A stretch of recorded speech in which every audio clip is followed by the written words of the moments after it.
அன்பான நேயர்களே, இந்த இரத்த சோகை என்கிற நோய் ஒரு மனிதனை தாக்குவதற்கு முன்பு அவர்களுக்கு அறிகுறிகள் தோன்றும். அவை என்னவென்று பார்ப்போம். தலை கிறுகிறுப்பு, உடல் அசதி, எந்த ஒரு வேலையும் செய்யாமல் இருந்தாலே அவர்களுக்கு களைப்பு ஏற்படும். வந்துவிட்ட பிறகு அதற்கான அறிகுறிகளை தெரிந்து கொள்ளலாம். நாவறட்சி ஏற்படும். சதா காலமும் கை கால்களில், குறிப்பாக மூட்டு பகுதிகளில் வலி ஏற்படும். எந்த ஒரு திடகாத்திரமான பொருளையும் அவர்களால் மிக சுலபமாக தூக்க முடியாது. இவற்றையெல்லாம் கண்டுகொண்டு அவர்களுக்கு இரத்த சோகை என்கிற நோய் உள்ளதாக நாம் அடையாளம் காணலாம். மேலும் குறைந்தபட்சம் 12.8 கிராம் அளவிற்கு ஒரு மனிதனுக்கு இரத்தத்தில் ஹீமோகுளோபின் இருக்க வேண்டும். இரத்த சிவப்பு தட்டுக்கள் என்று சொல்வார்கள். குறிப்பாக இரத்த சிவப்பு தட்டுக்கள் இருந்தால்தான் மனிதனுக்கு இரத்த ஓட்டங்கள் நன்றாக வேலை செய்யும்.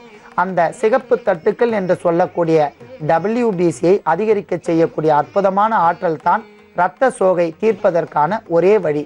அவற்றிலிருந்து நம்மை எவ்வாறு மீட்டு கொள்ளலாம் என்பதற்கான ஓர் அற்புதமான மூலிகை தீநீர் ஒன்றை இப்போது நாம் தயாரிக்க போகிறோம். அதற்காக சுமார் 200 மில்லி தண்ணீரை நன்றாக காய்ச்ச வேண்டும்.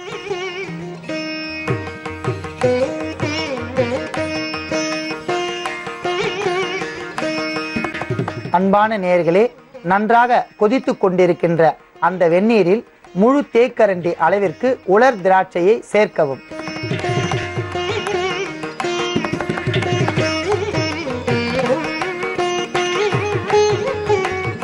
அடுத்ததாக கோழை அகற்றி என்று கூறப்படுகின்ற தூதுவளை கீரையை நாம் 5 கிராம் அளவிற்கு சேர்க்கவும்.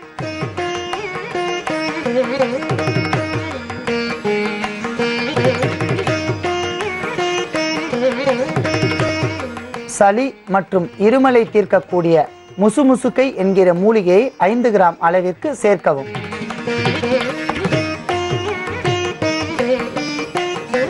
அடுத்ததாக இரத்தத்தை விருத்தி அடையக்கூடிய அற்புதமான ஒரு மூலிகை கருவேப்பிலை, அதை 5 கிராம் அளவிற்கு சேர்க்கவும்.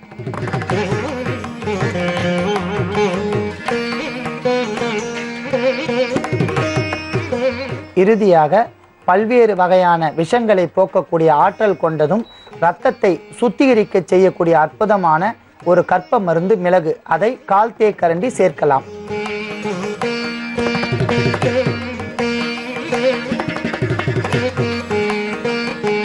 அன்பான நேயர்களே, நன்றாக கொதித்துவிட்ட அந்த மூலிகை தீநீரை இப்பொழுது நாம் வடிகட்டி எடுத்துக்கொள்ளலாம்.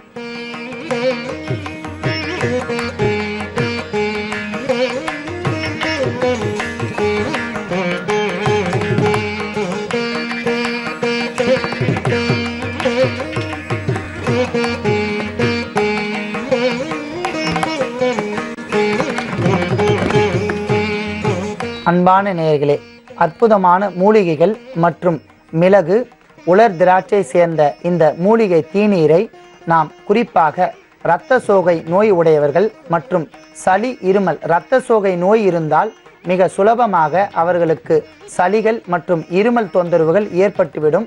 ஆகையால் அந்த நோய் உடையவர்கள் இந்த மூலிகை தேநீரை மாதத்திற்கு 2 முறை மட்டும் 15 நாட்களுக்கு ஒரு முறை சுமார் 100 மில்லி அளவிற்கு அருந்த வேண்டும். காலை வேளையில் மட்டும் உணவிற்கு பின்பாக இந்த மூலிகை தீநீரை தயாரித்து உணவிற்கு பின்பாக உணவு சாப்பிட்டுவிட்டு ஒரு மணி நேரம் கழித்து இந்த மூலிகை தீநீரை ஒரு தேநீர் கோப்பை அளவிற்கு அல்லது 100 மில்லி அளவிற்கு நாம் குடித்து வந்தோமானால் அவர்களுக்கு உடம்பில் ஏற்படக்கூடிய அந்த அனிமியா என்கிற நோய், குறிப்பாக இரத்த சோகை நோய் படிப்படியாக குறைந்து இரத்தத்தில் சிகப்பணுக்கள் படிப்படியாக உயர்ந்துவிடும். இவை உயர்ந்து வந்தால் இரத்த சோகை நோய் பூரணமாக நீங்கிவிடும். அந்த இரத்த சோகை நோய் நீங்கிவிட்டால் அவர்களுக்கு சளி மற்றும் காய்ச்சல், இருமல் இவையெல்லாம் தன்னால் சரியாகிவிடும்.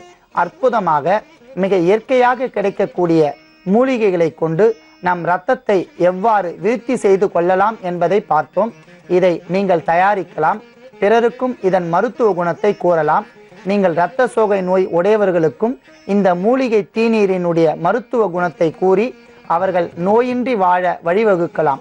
அன்பான நேயர்களே, மிகுந்த கொடிய நோயாக கருதக்கூடிய இந்த இரத்த சோகை நோயை மிக எளிதாக நாமளே தீநீர் தயாரித்து அவற்றை போக்கிக் கொள்ளலாம். ஆகையால் இந்த தீநீரினுடைய மகத்துவத்தை நீங்களும் தெரிந்து கொண்டு பிறருக்கும் கூறும்படி கேட்டுக்கொள்கிறேன். நன்றி, வணக்கம்.